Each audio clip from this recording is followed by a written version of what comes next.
నేను విశాఖపట్నం ఎంపీ అభ్యర్థిగా ప్రజాశాంతి పార్టీ తరఫున పోటీ చేస్తున్నాను. ఇంతవరకు మనకు ఎంతో మంది ఎంపీలు ఎక్కడెక్కడి నుండో వచ్చి మన భూములు దోచుకున్నారు, మన అభివృద్ధి జిల్లాలో జరగకుండా అడ్డుకున్నారు.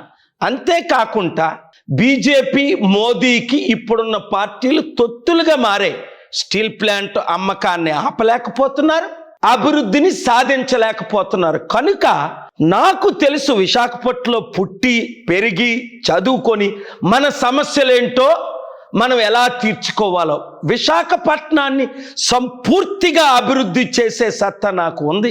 తెలుసు కదా, 200 దేశాల్లో అనేక శాంతి మీటింగులు పెట్టి ఎన్ని విధాల అభివృద్ధి చేశానో. అలాగని విశాఖపట్నాన్ని మర్చిపోలేదు. 1000 మంది నిరుద్యోగులకు ఉద్యోగాలు ఇచ్చాం, ఫ్రీ ట్రైనింగ్ ఇచ్చాం, వితంతులను అనాథులను ఆదుకున్నాం, దైవ సందేశం ద్వారా దేవుని దీవెనలు పంచాం.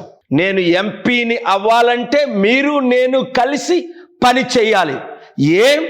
ఆ 2 కులాలే 2 కుటుంబాలేనా మనల్ని ఏలాలి?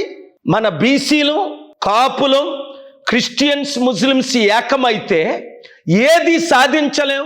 అంబేద్కర్ ఆశయాలు నెరవేర్చగలం కదా. రండి, ఫిబ్రవరి 4వ తారీఖున ఆసిల్మెట్ ప్రక్కన మేఘాలయ హోటల్ గ్రౌండ్స్ ఉంది, మన గ్రౌండ్స్. అక్కడికి సాయంత్రం 5 గంటలకు, ఆదివారం మర్చిపోకండి, నా తరపుని నిలబడదాం, విశాఖను అభివృద్ధి చేద్దాం, కలిసి పని చేద్దాం, నిరుద్యోగ సమస్య నిర్మూలన చేద్దాం, విశాఖపట్నాన్ని ఇంటర్నేషనల్ సిటీ చేసేద్దాం, 100 రోజుల్లో అభివృద్ధి ఆరంభిద్దాం అన్నవారు అందరూ రిజిస్ట్రేషన్ చేసుకోండి.